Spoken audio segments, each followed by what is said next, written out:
श्राद्ध पक्ष में पड़ने वाली शिवरात्रि का स्मरण जरूर करिएगा। किसी नारी को अगर 32 साल भी शादी को हो गए हों और संतान नहीं हो रही, 30-35 साल हो गए, 32 साल हो गए, 28 साल हो गए, 15 साल हो गए, 20 साल हो गए और संतान का सुख नहीं हो, तो श्राद्ध पक्ष की शिवरात्रि की बड़ी महत्वता है, बड़ी महत्वता।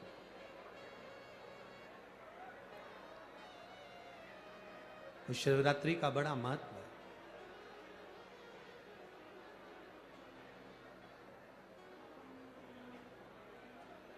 तारकासुर जान नहीं पाए कि आज श्राद्ध पक्ष की शिवरात्रि है। केवल एक श्वेत पुष्प, केवल एक सफेद फूल तारकासुर ने लेकर आए और बाबा देवादिदेव महादेव का जो स्वरूप था, भगवान शंकर का जो स्वरूप था, उस स्वरूप पर देवादिदेव महादेव ने शिव जी के चरणों में एक पुष्प समर्पित कर दिया। एक सफेद पुष्प, एक श्वेत पुष्प देवादिदेव महादेव को समर्पित कर, भगवान शंकर को समर्पित किया।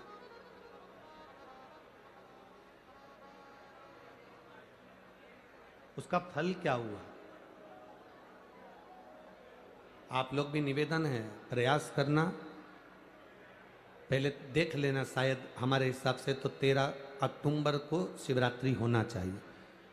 और भी आपके यहाँ के विद्वज्जन पंडित जन से पूछ लेना, नहीं तो पंचांग में या कैलेंडर में देख लेना कि अक्टूबर की श्राद्ध पक्ष की शिवरात्रि कब की है। जितने लोग आस्था चैनल पर सुन रहे हैं, जितने लोग फेसबुक यूट्यूब पर सुन रहे हैं, जितने लोग इस कथा पंडाल में जो दिल लगाकर और ध्यान लगाकर सुन रहे हैं, आप लोगों से निवेदन, प्रयास करना, एक सफेद पुष्प, एक श्वेत पुष्प बाबा देवादिदेव महादेव को 13 अक्टूबर को अगर शिवरात्रि है तो श्राद्ध पक्ष की शिवरात्रि के दिन बाबा देवादिदेव महादेव को एक सफेद पुष्प समर्पित कर देने पर अपने मन की कामना कर कर बाबा देवादिदेव महादेव 3 महीने वो कामना पूर्ण करता है। और जिसके यहाँ पर विद्वज्जन ब्राह्मण जन ने कहा हो कि पितृदोष ज्यादा है या घर में शुभ कार्य नहीं हो रहा या तकलीफें ज्यादा हो रही हैं, कोई बड़ी बीमारी ने अगर घेर लिया है, कोई बड़ी तकलीफ सामने आ गई हो, तो उनको भी निवेदन करूंगा कि प्रयास करना कि एक सफेद पुष्प अपने हाथ से बाबा देवादिदेव महादेव को समर्पित करना। उसके बाद तुम्हें जो बड़ी बीमारी है उसकी जब शिवरात्रि पर आप समर्पित कर दो, 1 महीना पूर्ण हो जाए, अगले महीने की शिवरात्रि आए, श्राद्ध पक्ष की शिवरात्रि जाएगी अक्टूबर की, फिर अगले महीने की जब शिवरात्रि आए तो उसके पहले आपकी जो बीमारी है उसकी एक baर जांच कराना, बाबा देवादिदेव महादेव उस बीमारी को समाप्त जरूर करें। श्वेत पुष्प,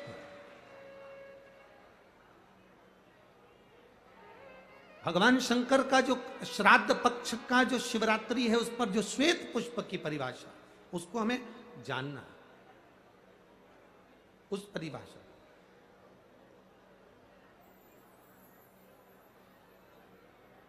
आप लोगों को मालूम होगा कि हनुमान जी पूर्व जन्म में कौन थे? बोलो रे कोटा वाला।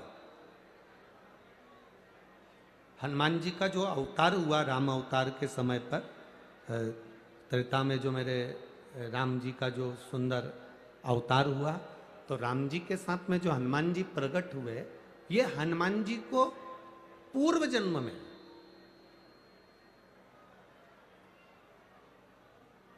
पूर्व समय में जो हनुमान जी को ये बानर का रूप मिला है, राम अवतार के समय पर हनुमान जी का जो स्वरूप प्राप्त हुआ, ये हनुमान जी पूर्व समय में किस रूप के अंतर्गत हनुमान जी को यह रूप दिया गया? ये किसका अवतार है? ये किसका स्वरूप है? ये किसका अंश अवतार है? कई लोग कह देते हैं ये शंकर भगवान के अंश स्वरूप हैं, शंकर सुमन केसरी नंदन। पर शिव महापुराण जिसने दिल से सुनी हो, जिसने पढ़ी हो, जिसने स्मरण किया हो, तो हनुमान जी का जो पूर्व का जो भाव है वो विषकपि अवतार, जो भगवान शंकर और भगवान विष्णु ने एक अवतार लिया था जिसका नाम था विषकपि अवतार। कौन सा अवतार है? विषकपि अवतार, जिसको लोग वृषकपि अवतार भी कहते हैं। कोई उसको विषकपि कहता है, कोई उसको वृषकपि अवतार कहता है। जब भगवान शिव जी ने और भगवान नारायण ने दोनों ने मिलकर इस सुंदर रूप को धारण करा था, कपि का मुख धारण करा था और एक असुर का संहार किया, जिसको वृषकपि भी कहा गया, जिसको विषकपि भी कहा गया। उस वृषकपि अवतार का रूप श्री हनुमंत लाल जी को त्रेता में प्रदान किया गया। श्री हनुमंत लाल, उसका चरित्र भी आगे आएगा कथा में, अपन उसको सुनेंगे कि श्राद्ध पक्ष में वृषकपि अवतार का महत्व क्या है, विषकपि अवतार की महत्वता क्या है। देव पितर शिव महापुराण में अगर 16 दिन श्राद्ध के होते हैं और 16 दिन श्राद्ध में से कोई भी एक दिन श्राद्ध का, जो तुम्हारी मर्जी पड़ जाए, जिस दिन तुम घर में फ्री हो, जिस दिन तुम्हारी मर्जी पड़ जाए, जिस दिन तुम्हारा मन कर जाए, उस दिन वृषकपि विषकपि नाम लेकर एक रोटी में थोड़ी सी शक्कर या गुड़, थोड़ा सा चावल, थोड़ा सा अगर चावल नहीं हो तो खीर बन जाए तो ज्यादा अच्छी है, रोटी के अंदर रखकर वृषकपि या विषकपि भगवान शंकर का एक अवतार है नारायण के साथ में। भगवान शिव और भगवान शंकर का और नारायण का एक अवतार मिलकर हुआ था। भगवान शिव और नारायण का मिलन से 3 अवतार हुए थे, 3 अवतार हुए हैं। एक हरिहर अवतार भी भगवान शंकर और नारायण के मिलन से हुआ, एक वृषकपि अवतार भी नारायण और शिव के मिलन से हुआ। तो जो वृषकपि अवतार है भगवान शंकर और एक भगवान नारायण और भगवान शंकर के मिलन से शरंभेश्वर अवतार भगवान शंकर का और नारायण का मिलकर हुआ है, शरंभेश्वर। ये 3 अवतार नारायण और शिव जी मिलकर बने हैं। 3 अवतार भगवान शंकर ने नारायण के साथ मिलकर लिया, शरीर एक बनाया, दोनों मिल गए, एक शरीर बनाकर जगत का कल्याण करा। रोटी हो तो रोटी, पूड़ी हो तो पूड़ी, पराठा हो तो पराठा, जो तुम बनाए हो उसमें थोड़ा सा मात्रा दूध चावल की या खीर की, थोड़ी सी मात्रा गुड़ की, और वृषकपि या विषकपि अवतार का नाम लेकर अपने दरवाजे के बाहर खड़े होकर जो गौ माता को श्राद्ध पक्ष में किसी भी दिन ये भोजन वृषकपि का नाम लेकर दे देते हैं, उसके घर में कभी संपदा की कमी नहीं आती, धन की कमी नहीं आती। श्राद्ध पक्ष का ये स्वरूप है विषकपि अवतार। एक बार सब बोलेंगे, बोल विषकपि भगवान की। अब नाम आप लोग ले जिससे आप लोगों को याद हो जाए, बोलिए विषकपि भगवान की। आप विषकपि बोल सकते हो, वृषकपि भी बोल सकते हो, वृषकपि भी बोल सकते हो और विषकपि भी बोल सकते हो, दोनों नाम में से कुछ भी। हाँ, अगर आप नेट पर सर्च करोगे या आजकल लोग क्या है, कथा सुनने के बाद नेट पर जल्दी सर्च करते हैं, तो गूगल आदि पर सर्च करोगे तो विषकपि भी आ सकता है, वृषकपि भी आ सकता है। पुराण में अगर ढूंढोगे, शिव पुराण के अंतर्गत या स्कंद पुराण में या गर्ग संहिता में या कूर्म पुराण में, बरहा पुराण में अगर आप ढूंढेंगे तो उसमें वृषकपि और विषकपि कोष्टक में बना हुआ है। पहले आएगा विषकपि, फिर कोष्टक में आएगा वृषकपि। उस अवतार का स्मरण। फिर से नाम बोलो, क्या नाम बोलना है? विषकपि। या तो विषकपि बोल लें या वृषकपि।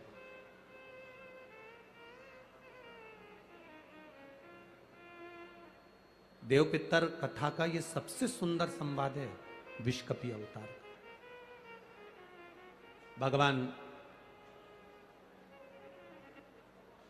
अब तारकासुर ने विचार करा कि मेरे पिता बजरंगासुर का गति कैसे हो, तो वो एक पुष्प, सफेद पुष्प को तोड़कर, उसको नहीं भान कि आज शिवरात्रि, उसको भान ही नहीं है, उसकी स्मरण में नहीं है कि आज शिवरात्रि है।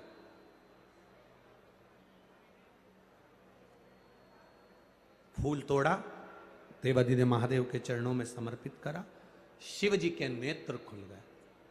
शंकर भगवान ने नेत्र खोलते से ही तारकासुर से पूछा, तुझे क्या चाहिए?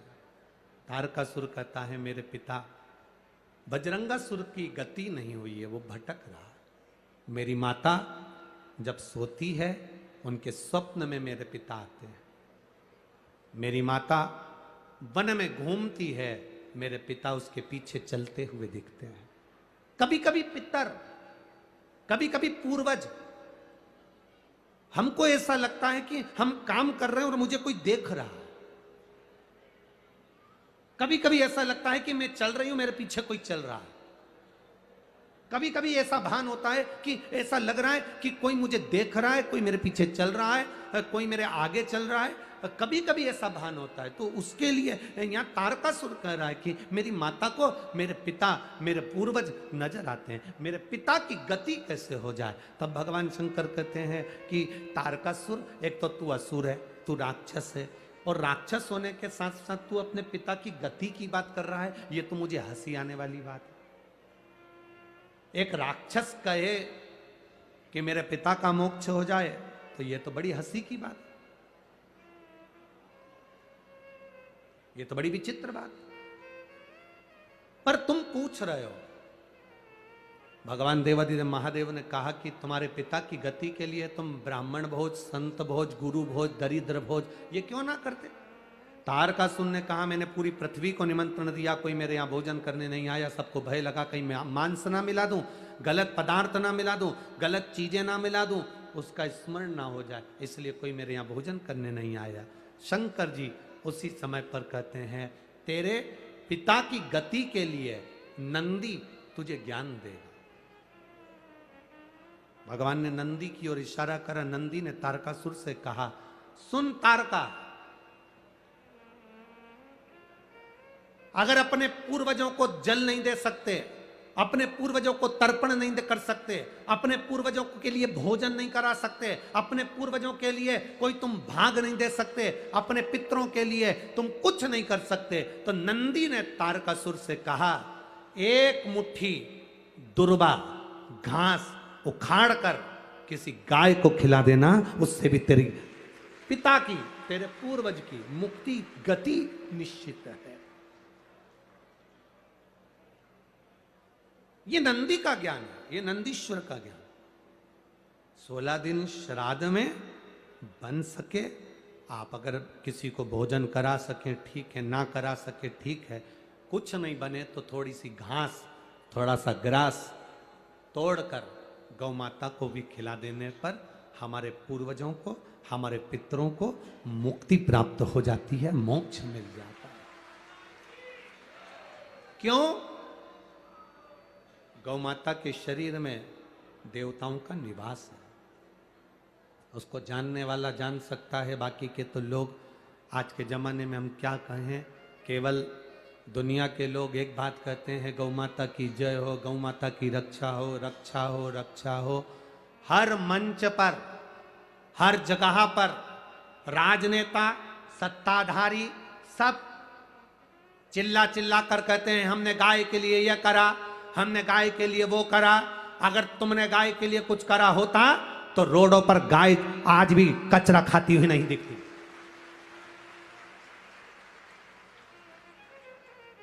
आज भी रोड पर गाय कचरा खाते हुए नहीं दिखती। अगर गौ माता की रक्षा के लिए, गौ माता के लिए कुछ किया होता तो यहां सामने नजर आता।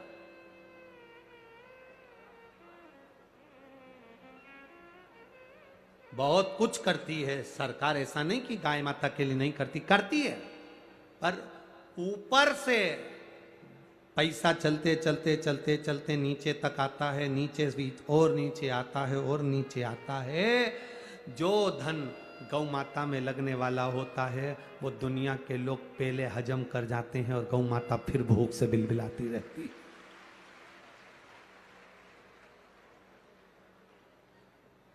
फिर भूख से बिलबिलाती रहती है।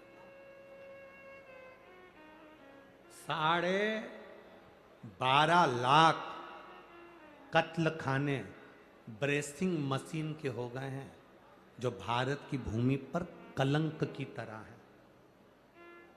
12.5 लाख कत्ल खाने ब्रेसिंग मशीन के हो गए। ब्रेसिंग मशीन के कत्ल खाने कैसे? गाय को मशीन में पहले 15 दिन तक गाय को भूखा रखा जाता है, कारण गाय के सफेद मांस को लाल बनाना है, क्योंकि लाल मांस की कीमत विदेशों में ज्यादा मिलती है, इसलिए ब्रेसिंग मशीनें बनाई गई। गाय को 15 दिन भूखा रखना, भूखा रखने के बाद गाय के पांव को मशीन में जकड़कर उल्टा लटकाना, फिर पानी का प्रेशर गाय के मुख पर मारना और गाय के मुख पर प्रेशर देकर गाय की श्वास को, रक्त को उसके मांस में मिला देना। जब 8 दिन तक गाय के मुंह पर प्रेशर मारा जाता है, तब गाय की श्वास और रक्त उसके मांस में मिल जाता है, तब गाय को फिर उल्टा लटकाकर काट दिया जाता है और उसके मांस को डब्बों में भरकर बेच दिया जाता है, जिससे मांस लाल हो जाए। गाय ब्रेसिंग मशीन में काट काट कर लोग उसको लाल मांस बनाकर बेच रहे हैं और दुनिया के लोग कहते हैं गौ माता की जय हो, धर्म की जय हो। एक गाय भी अगर तुम्हारे शहर की, तुम्हारे क्षेत्र की, तुम्हारी कॉलोनी की, तुम्हारी सोसाइटी की, तुम्हारे मोहल्ले की, तुम्हारे गांव की, तुम्हारे प्रदेश की, तुम्हारे नगर की, तुम्हारे देश की एक गाय भी अगर कटती है तो इस राष्ट्र को भुगतना पड़ता है। यह उपद्रव कहीं केदारनाथ जी में त्रासदी मच रही, कहीं भूकंप आ रहा, कहीं बाढ़ आ रही, कहीं बीमारी आ रही, कहीं कोरोना आ रहा, कहां से आ रहा? क्योंकि तुम गौ माता की रक्षा नहीं कर पा रहे। इतने बड़े बड़े मंच मिलते हैं, लोग चिल्ला चिल्ला कर कहते हैं होता जाता कुछ नहीं है, होता जाता कुछ नहीं है। थोड़े दिन तक चिल्लाते हैं, ठंडे पड़ जाते हैं, सब अपने अपने घर जाके सो जाते हैं और लोग चिल्लाते रहते हैं गौ माता की जय हो, धर्म की, अधर्म का, प्राणियों में विश्व का कब होगा? लोग चिल्लाते रहे कल्याण हो, कल्याण हो, विश्व का कल्याण हो, ये सब कहते हैं, पर सबसे पहले अपना कल्याण सोचते हैं। विश्व का कल्याण बाद, पहले अपना। कहां गति? गौ माता को अगर एक मुट्ठी चारा भी, घास भी अगर खिला दी तो पूर्वजों का कल्याण है, पितरों का उद्धार है। ये नंदी ने तारकासुर को कहा, तारकासुर सुनकर आनंदित हो गए, आनंद, रसतत्व आ गया तारकासुर के भीतर। तारकासुर ने सुना, गया, घास लेकर गौ माता को दिया। गाय की आंख से आंसू बह रहे थे तो तारकासुर ने पूछ लिया, गौ माता मैंने तुम्हारे को घास खिलाया और तुम रो रही हो? गौ माता मैंने तुमको घास खिलाया और तुम रो रही हो? गौ माता कहती है, तारकासुर तू असुर है, मुझे कष्ट देता है हर पल, और आज तू घास खिलाने आया है तेरे पूर्वजों के उद्धार के लिए। ये तारकासुर की कथा नहीं, ये आप और हमारी सबकी कथा है। 16 श्राद्ध आई, दादाजी की तिथि आई तो कंगा मंगा करके, डेंटिंग पेंटिंग करके गौ माता को बुला रही, ले आजा आजा आजा, ले ले ले। कोई ने पूछा क्यों काकी क्या कर रही हो? आज हमारे दादाजी की तिथि है तो गाय को रोटी देना है। गाय उधर जा रही, गाय ने मुड़ के देख लिया कि आंटी जी बुला रही है, पर गाय नहीं आई। गाय के पास में बैल खड़ा था, बैल ने गाय से पूछा वो आंटी जी बुला रही, जा क्यों नहीं रही? तो गाय बैल से बोली, ऐसी आंटी को जान दे चूल्हा में। जब 16 श्राद्ध आती है तब मेरी याद आती है अपने बुढ़े डोकरों को मोक्ष देने के लिए, बाकी के समय तो डंडा लेके दरवाजे पर खड़ी रहती है। क्या करूं आंटी का और क्या करूं अंकल का? क्यों रे अंकल और आंटी? केवल 16 श्राद्ध आई, दादाजी की तिथि आई, दादी की तिथि आई, तब गौ माता की याद आई। जब तिथि चली गई फिर दरवाजे पर गाय आई तो पानी डाल के डंडा मार के हट हट चल चल। गौ माता ने भी सोच लिया तेरे यहां तो नहीं आऊंगी श्राद्ध में, चाहे कुछ भी हो जाए, नहीं आऊंगा। गति कहां है? अरे बाबा, शिव की आराधना का जो सुख है वो सुख कहीं नहीं। आप करो शंकर की आराधना, आप करो भगवान का गुणगान।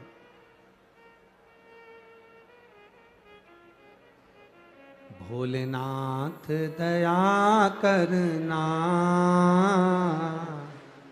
मैं तेरे भरोसे, मैं तेरे भरोसे हूँ, मैं तेरे भरोसे हूँ। मेरे बाबा दया करना, मैं तेरे भरोसे। एक पत्र आया है देखो, भरोसे का।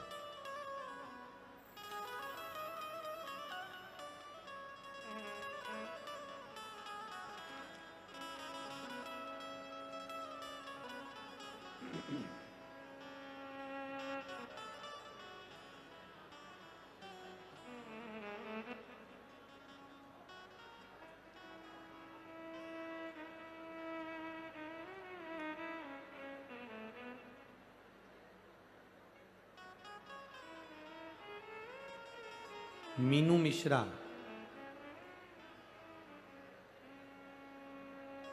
पत्नी मुकेश मिश्रा, अजमेर नगर से आई हैं। कहीं बैठी हैं तो हाथ हिला सकती हैं। मीनू मिश्रा, पति का नाम मुकेश मिश्रा, कहीं बैठी हो तो हाथ हिला सकती हैं। उधर है क्या?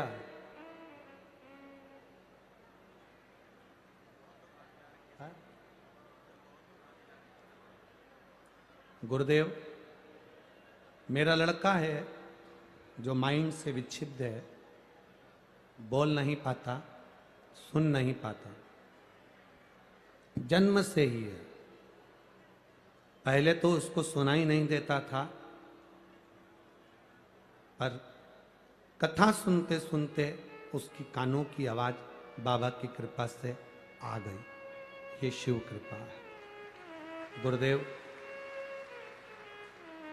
उसका शरीर पलंग पर पड़ा रहता है, उठ नहीं सकता, ज्यादा बोल नहीं सकता। कुछ शब्द बाबा ने दे दिए उसको ये कथा के माध्यम से। गुरुदेव, जब कथा आती है, टीवी को देखते देखते वो खाना खाता है, और जब कथा 8 दिन 10 दिन टीवी पर नहीं आती तो मेरा बेटा एक निवाला भी मुंह में नहीं रहता। गुरुदेव, आज एक माँ की यही पुकार है कि मेरे बेटे के लिए आप बस इतनी कृपा कर दो, भरे 15 मिनट टीवी पर कथा दिया करो, पर दे दिया करो, जिससे मेरा बेटा भोजन कर सके। उसको तड़पता हुआ नहीं देख पाती मैं। कहीं आया हुआ है क्या बच्चा? अगर कहीं बच्चा आया हो तो जरूर मैं मिलूंगा भी उसको।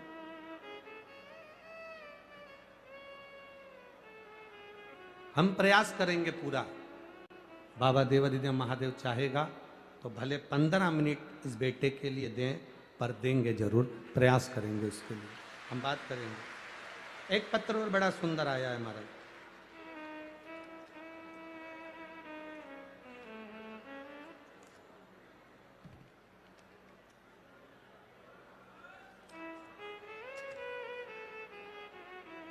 मेरा नाम निधि गौतम है, पत्नी कपिल शर्मा, निवासी बूंदी राजस्थान। कहीं बैठे हो तो हाथ हिला सकती हैं। निधि गौतम, पत्नी कपिल शर्मा, बूंदी राजस्थान। मैं बाबा का क्या वर्णन करूं गुरुदेव। मेरा एक गर्भ ठहरा, कई सालों के बाद तो मेरा गर्भ ठहरा। गर्भ ठहरने के बाद बच्चे की धड़कन नहीं आई। डॉक्टर ने कहा इस बच्चे को गिरवा दीजिए, इस बच्चे को साफ करवा दीजिए, इसकी धड़कन नहीं है। हमने डॉक्टर के कहने से अबॉर्शन करवा लिया गुरुदेव। 3 महीने पूर्ण हुए, फिर 3 महीने पूर्ण हुए, 6 महीने बाद मैं वापिस गर्भवती हो गई। पहले तो गर्भवती नहीं हो रही थी गुरुदेव, पर बाबा की कृपा, शिव जी को जल चढ़ाने से मैं गर्भवती तो हो गई, परंतु गुरुदेव सफेद आंकड़े की जड़ से मैं गर्भवती हो गई। गर्भ में बच्चा आ गया, पर दूसरी बार भी जब हमने बच्चे की जांच कराई तो बच्चे की धड़कन नहीं थी। जब बच्चे की धड़कन नहीं, तब डॉक्टर ने कहा इसको हटवाना पड़ेगा, साफ करवाना पड़ेगा, बच्चे की धड़कन नहीं है। तब मेरी माँ ने कहा एक काम करते हैं, सीहोर चलते हैं, वहाँ से रुद्राक्ष लेकर आएंगे, बाबा को नमन कर कर आएंगे। गुरुदेव सीहोर गए, रुद्राक्ष लाए। शिव जी को रुद्राक्ष गलाकर जल शंकर जी को चढ़ाते, पी लेते। डॉक्टर को